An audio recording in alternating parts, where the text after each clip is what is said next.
The price at the pump appears simple: a number on a sign, a total on a receipt, and a recurring expense that drivers have to manage. Behind that visible price is another figure most people rarely see: gasoline inventories. They are not printed on the pump and are not usually part of everyday conversation, but they help explain why gasoline markets can feel stable one week and tighter the next.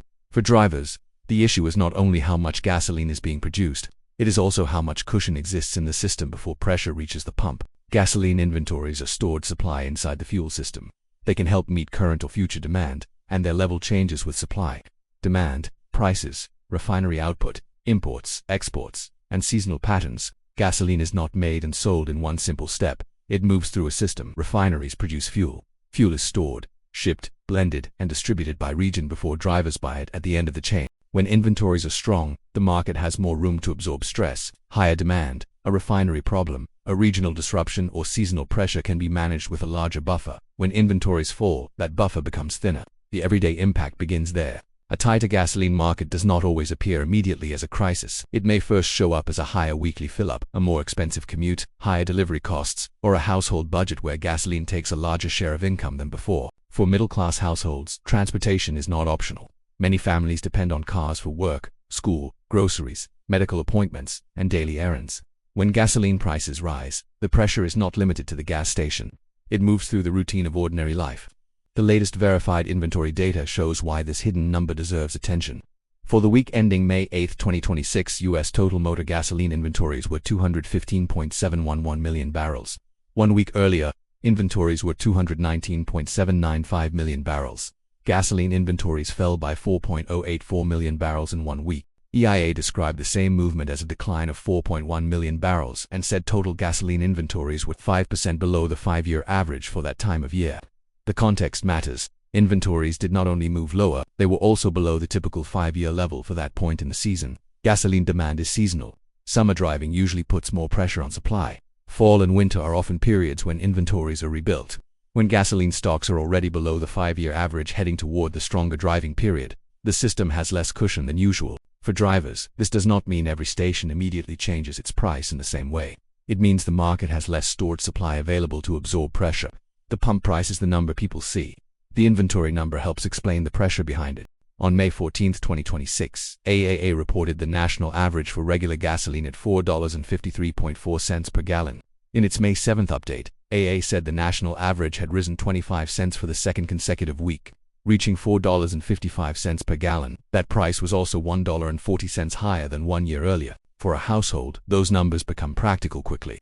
A family that drives to work, takes children to school, runs errands, and fills up weekly does not experience gasoline as an abstract commodity. It experiences gasoline as a recurring cost. When that recurring cost rises, the family budget changes. The effect is especially direct for middle-class households that rely on predictable expenses. Rent or mortgage payments are already fixed or rising. Grocery costs are part of the weekly routine. Utility bills arrive every month.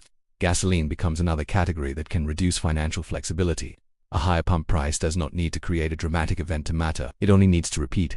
The more often a household fills the tank, the more the increase works its way into the monthly budget. Inventories are important because they show something that price alone does not show. A gasoline price tells drivers what the market is charging today. An inventory level shows how much supply cushion remains behind that price.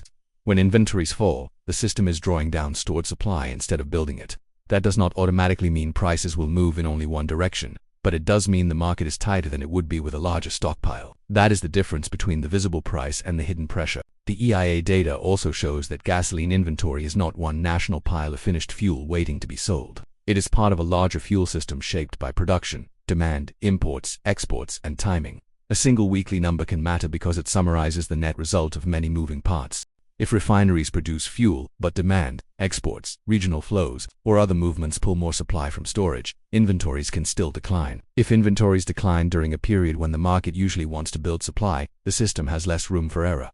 That is the household consequence. A driver does not need to understand every part of the petroleum market to feel the result. If the cushion gets thinner and prices rise, the impact lands in familiar places: the commute, the grocery trip, the school run, and the weekly budget. Gasoline also connects to the cost of goods because transportation is built into the movement of products. Families may not see the logistics network behind store shelves, but fuel is part of the cost structure that supports it. That does not mean every price increase in the economy comes from gasoline. It means gasoline is one of the basic costs that can spread through daily life because movement depends on fuel. The story is not about an oil company as the main character, it is about the driver at the end of the system. A household sees the final price. The inventory report shows part of the reason that price may be under pressure. For the week ending May 8, 2026, the system had 215.711 million barrels of total motor gasoline inventories. That was down 4.084 million barrels from the week before. E1A said inventories were 5% below the 5-year average for that time of year. Those figures matter because gasoline markets rely on cushion. When the cushion is larger, the system can better absorb stress. When the cushion is smaller, ordinary drivers are more exposed to price movements. Gasoline inventories are not just a technical number in a weekly report.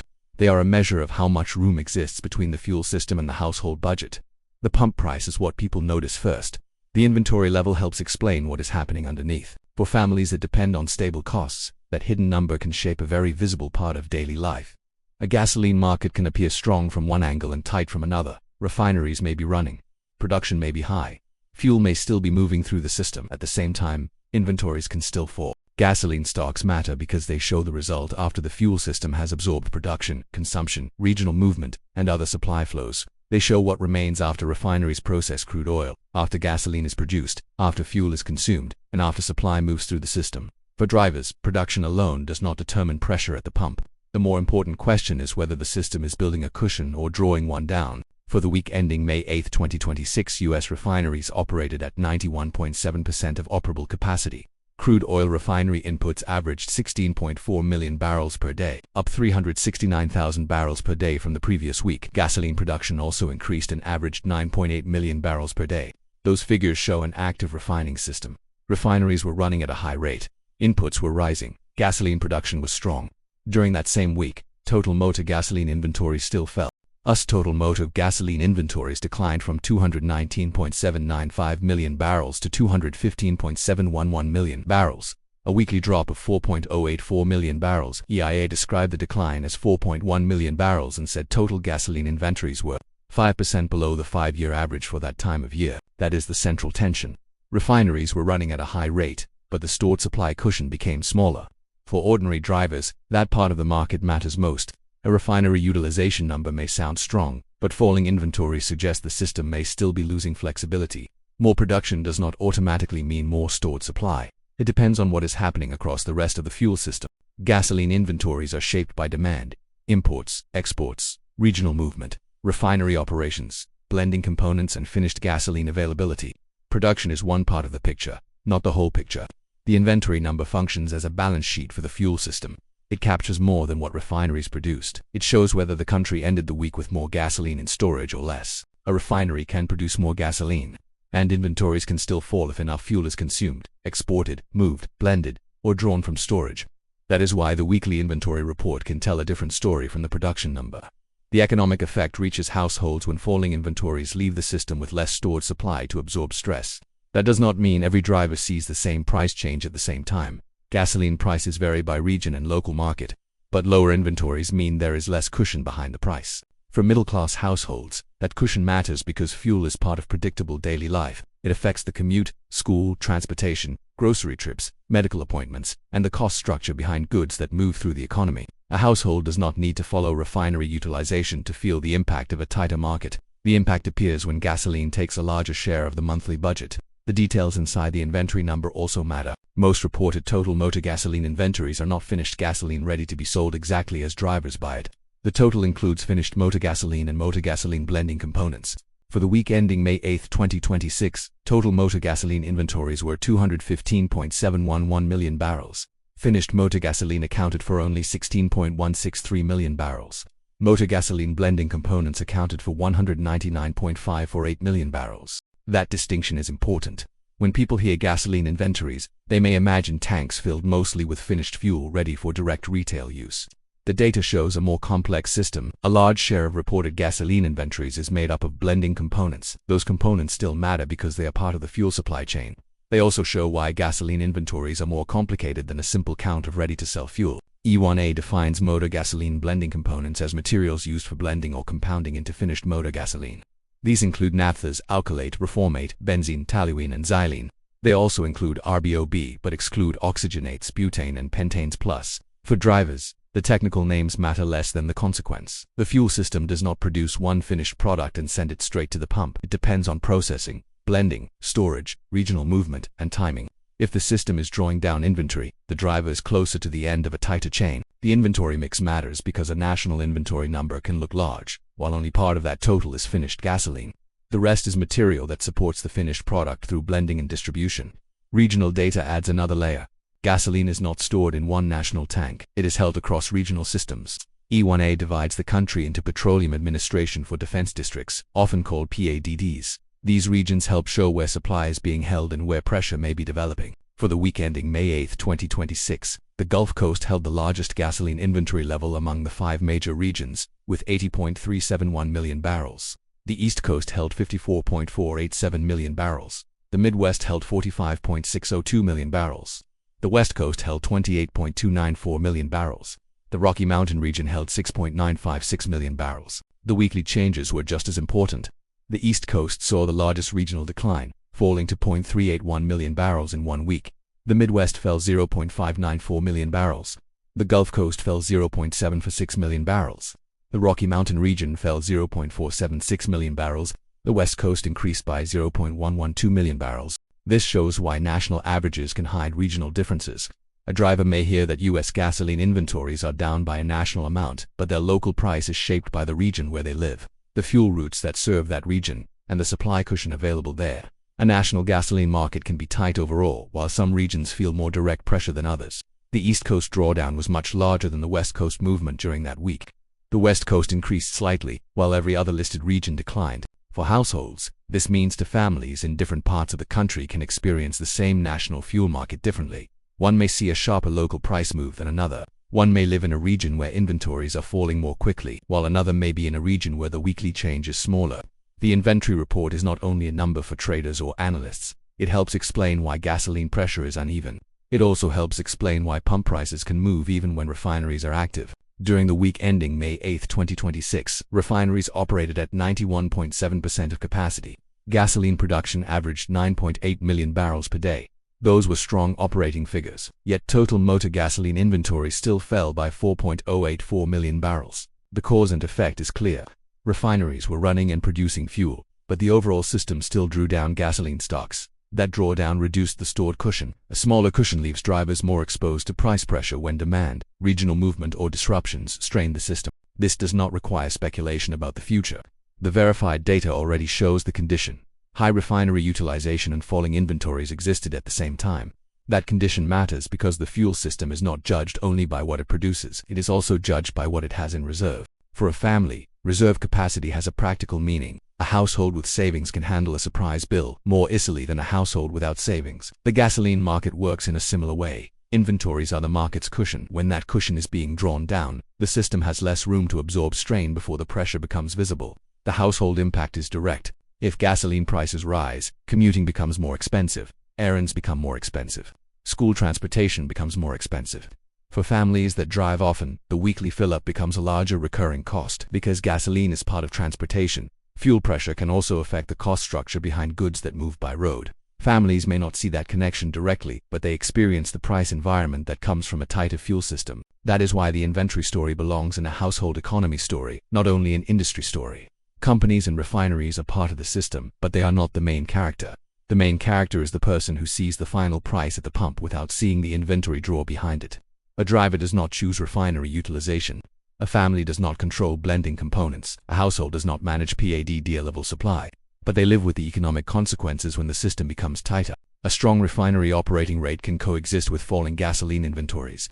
High gasoline production can coexist with a smaller supply cushion. A national supply number can hide regional pressure. A large total inventory figure can include a large amount of blending components rather than finished gasoline. Together, those facts explain why gasoline stocks can fall even when refineries are running. They also explain why drivers should pay attention to inventories. The pump price is the final number. Refinery output is one input. Inventories show the balance after the system has absorbed demand, movement, production, and supply flows. For the week ending May 8, 2026, that balance moved against the supply cushion. Total motor gasoline inventories fell by 4.084 million barrels, even as refineries operated at 91.7% of capacity and gasoline production averaged 9.8 million barrels per day. Gasoline inventories reveal whether the system is building protection or using it up. When that protection becomes thinner, the consequences can reach the people who depend on stable, predictable fuel costs in daily life. By the time gasoline pressure reaches the driver, most of the system that created it is already out of sight. The refinery has already processed crude oil. The fuel has already moved through storage, blending, and regional distribution. Inventories have already risen or fallen. Supply has already tightened or loosened before the driver sees the price per gallon. Inventory pressure does not remain inside a weekly report. It moves through the fuel system until it becomes part of everyday household costs. AAA reported the national average for regular gasoline at $4.53 per gallon on May 14, 2026. In its May 7th update, AAA said the national average had risen 25 cents for the second consecutive week to $4.55 per gallon. AAA also reported that pump prices were $1.40, higher than 1 year earlier, and had reached their highest level since 2022, when the national average peaked at $5.01 per gallon. For the fuel market, those are price data points. For households, they are budget data points. A higher price at the pump changes the cost of routine movement. It changes the cost of commuting, school drop-offs, grocery trips, medical appointments, and errands. It also changes the amount left over after a family pays for basic transportation. Gasoline inventories do not set the pump price by themselves. The price at a station reflects many factors, but inventories help show whether the market has enough cushion behind that price. When inventories fall, the system is using stored supply rather than building it. When inventories are below the 5-year average for that time of year, the market has less cushion than usual. At that point, an inventory issue can become a household issue. For the week ending May 8, 2026, U.S. total motor gasoline inventories were 215.711 million barrels. That was down 4.084 million barrels from the previous week. E1A said total gasoline inventories were 5% below the 5-year average for that time of year. Those numbers matter because drivers are not only paying for today's gasoline, they are exposed to the condition of the system that supplies tomorrow's gasoline. If the system has a strong cushion, it has more room to absorb demand, regional pressure, and operational problems. If the cushion is thinner, the market becomes more sensitive. That sensitivity can reach the pump. The effect is not the same everywhere. National gasoline data can make the market look uniform, but drivers experience gasoline region by region. Supply is stored and moved through regional systems. Local prices can reflect local supply conditions, regional distribution, and the cost of getting fuel to market.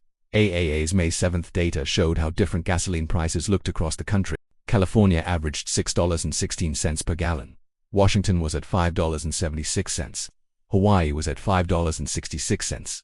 Oregon was at $5.34. Nevada was at $5.23. Alaska was at $5.21. Illinois was at $4.99. Arizona was at $4.84. Ohio and Michigan were both at $4.78. Those differences matter because the national average is not the price every family pays. A household in one state can face a much different gasoline burden than a household in another state, even while both are part of the same national fuel market. For a middle-class family, a regional price difference is not just a statistic. It changes the cost of work. It changes the cost of family logistics. It changes how much room remains in the monthly budget. The inventory story becomes clearer when demand and supply are moving at the same time. In AAA's May 7th update, gasoline demand decreased from 9.10 million barrels per day to 8.81 million barrels per day. At the same time, total domestic gasoline supply fell from 222.3 million barrels to 219.8 million barrels. Gasoline production averaged 9.6 million barrels per day. Demand softened, but supply still declined. Production continued, but inventory still moved lower. Gasoline inventories matter more than a single demand figure or a single production figure because they show the net result after the system has absorbed those movements. A driver may hear that demand is down and assume prices should ease. A driver may hear that gasoline is being produced and assume the system is comfortable. If inventories are falling at the same time, the market may still be tighter than those individual numbers suggest. That is the difference between looking at one piece of the system and looking at the balance of the system. A gasoline market is not only about how much fuel people want, it is also about how much fuel remains in storage after production. Demand, regional movement, imports, exports, and blending are counted. When that balance moves lower, the cushion gets smaller. That smaller cushion is what eventually reaches drivers. It reaches them through the posted price at the station. It reaches them through the total on a receipt. It reaches them through the recurring cost of filling a tank week after week. For families, gasoline is not discretionary in the same way many other purchases are. A household may delay a large purchase or reduce entertainment spending, but many families cannot simply stop commuting. stop taking children to school, or stop making necessary trips. That is why fuel pressure can spread through the budget quickly. If gasoline costs more, the difference has to come from somewhere. It can come from savings. It can come from other spending. It can reduce the margin available for bills, groceries, repairs, or emergencies. The gasoline market is large and technical, but the household effect is direct. A tighter fuel system can leave drivers with fewer choices. Industry observers were watching the inventory data for the same reason. Bob Yoger, managing director at Mizuho, told Reuters on April 29, 2026, "We're drifting in the wrong direction on gasoline stocks heading into summer driving season. You'd be building stocks in anticipation of the start of the driving season, and we can't do that. The timing is important." The issue was not only that gasoline stocks were falling. They were falling heading into a period when the system normally wants to build supply for stronger driving demand. EIA also explains that gasoline inventories tend to decline during the summer driving season and are replenished in the fall and winter. When inventories are already under pressure before that seasonal demand fully arrives, the system has less room than usual. That does not require speculation about the future. It describes the condition of the supply cushion at that point in time. Dennis Kissler, senior vice president of trading at BOK Financial, told Reuters, "If we hold these high gasoline prices, eventually we will see demand destruction. We haven't quite seen it here in the US yet." That statement connects fuel prices to consumer behavior. Demand destruction means prices become high enough that people reduce consumption. For drivers, that can mean fewer trips, changed routines, or pressure to cut other parts of the household budget. The verified point is not that every household responds the same way. The point is that sustained high gasoline prices can begin to affect demand. Industry observers were watching for that shift because it shows how far price pressure can spread. That is where inventories become more than an industry measure. They help explain why drivers may face higher prices even when the system does not look broken from the outside. Refineries may be running, production may be ongoing, demand may even soften. But if inventories are still falling, the market has less stored supply available. For households, that means less insulation between the fuel system and the monthly budget. The current data shows that condition clearly. For the week ending May 8, 2026, U.S. gasoline inventories were 215.711 million barrels, down 4.084 million barrels from the previous week. E1A said inventories were 5% below the 5-year average for that time of year. At the same time, refineries were operating at 91.7% of capacity, and gasoline production averaged 9.8 million barrels per day. The fuel system can be producing large volumes and still be drawing down inventories. Production can be high, and the cushion can still shrink. Drivers may see only the price, but the inventory data shows whether the system is gaining strength or losing flexibility. AAA reported the national average regular gasoline price at $4.53 per gallon on May 14, 2026. 1 week earlier, AA had reported that the national average rose 25 cents for the second consecutive week to $4.55 per gallon. Those prices are where hidden pressure becomes visible. A weekly inventory draw becomes a market signal. A tighter market becomes a price environment. A price environment becomes a household expense. For a family, the story is not the refinery, the report, or the data table. The story is what happens after those numbers move through the system. A parent still has to drive to work. A household still has to buy groceries. A worker still has to pay for a commute. A family still has to manage the same monthly obligations with a gasoline bill that may take up more room than it did before. Gasoline inventories are not just a technical measurement for analysts. They are a measure of how much protection exists between the fuel system and the people who depend on it. When inventories are stronger, the system has more cushion. When inventories fall, especially below the 5-year average for that time of year, the cushion becomes thinner. The pump price is the number drivers see. The inventory level helps explain how much pressure is building behind it. When that pressure reaches the pump, it becomes part of the everyday economy, the commute, the grocery run, the school route, the delivery cost, and the household budget that has to absorb it all.